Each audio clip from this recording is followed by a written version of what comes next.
Welcome back to our Explainer series. Today, we're diving straight into part 5 of the incredible MLOps Mastery tutorial. For years, the enterprise myth was that simply hiring brilliant data scientists was enough to win at AI. But without a rock-solid operational foundation, those brilliant models just stay stuck in the lab. Today, we're going to bridge that gap together.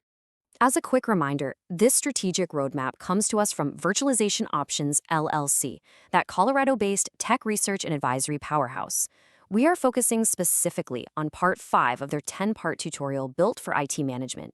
We aren't going to rehash the basic concepts from parts 1 through 4 today.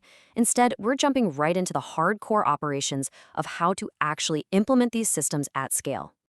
Here is our roadmap for part 5. 1. The ML production crisis. 2. IT's core MLOps mandate. 3. The MLOps maturity model. 4. Building the MLOps team. 5. New frontiers with LLMOps. And 6. Your action plan.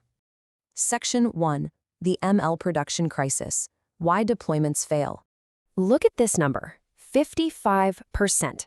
According to an analysis by Algorithmia, a massive 55% of businesses actively pursuing machine learning haven't deployed a single model to production. Not one. That is a staggering amount of wasted potential. And for the ones that actually do manage it, nearly 20% take over 90 days just to move a finished model into a live environment. In the IT world, a 90-day lag is practically an eternity. And if you want to know exactly why this happens, D. Scully's landmark research hits the nail on the head. To quote the paper, the ML model itself is the smallest box. Think about that. The actual machine learning code is just a tiny fraction of the system. The real heavy lifting is everything around it: the data collection, resource management, serving infrastructure, and constant monitoring. If your team is only focusing on the model itself, you're literally ignoring 90% of the machinery required to make it run. Which brings us to Section 2, IT's core MLOps mandate, shifting the burden. The absolute crucial takeaway for this chapter is that MLOps is not a data science research problem, it is a hardcore IT infrastructure mandate. Look at this clear division of labor. Data scientists own the model development and experimentation, but IT owns the feature pipelines, the CI/CD, the infrastructure, and the MLOps. It's exactly like a high-end restaurant. The data scientists are your executive chefs creating the recipes, but IT operations, you're the kitchen staff, the ovens, and the health inspectors, making sure the food actually gets to the tables safely. To pull this off, IT has to master 4 non-negotiable operational pillars. First, reproducibility, so you aren't chasing ghosts when model results suddenly change.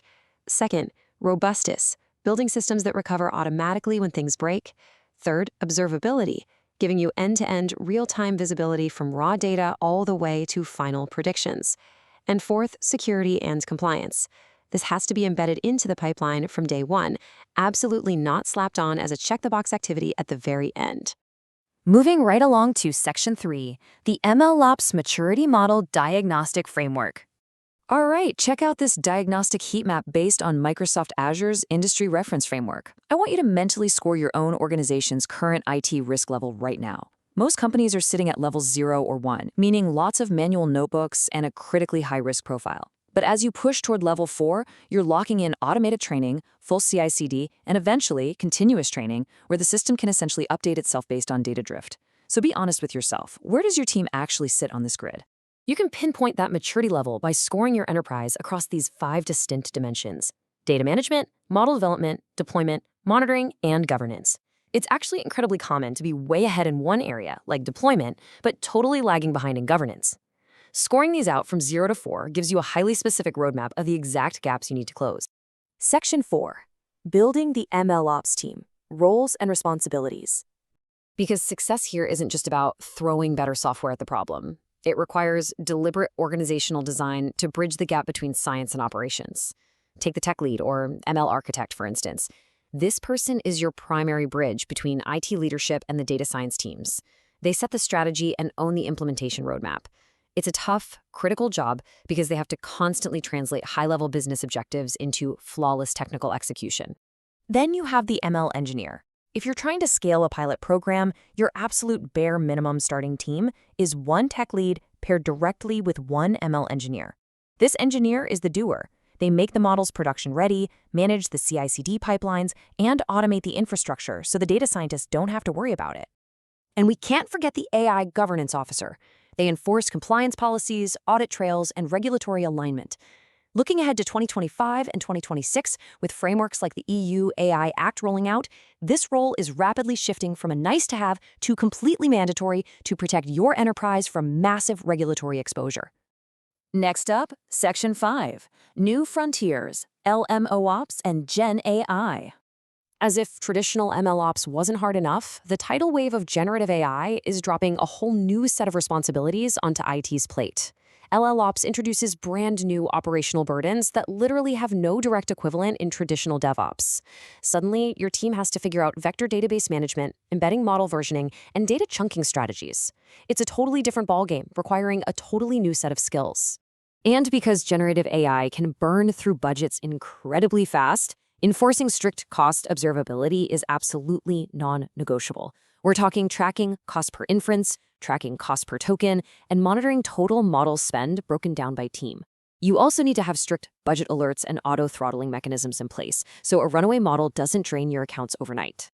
Finally, Section 6, your action plan, from assessment to scale. Let's turn all this theory into a highly actionable, short-term blueprint for your IT team.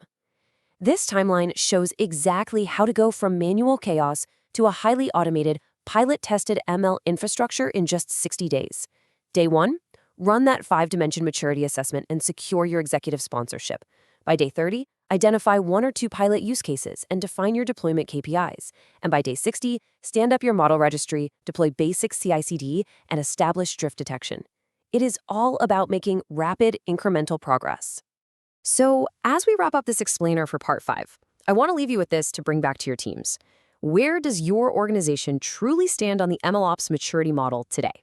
And more importantly, what is the very first step you are going to take tomorrow to start closing the production gap and reaching level 4? It's time to move past the science experiments and build a real AI production machine.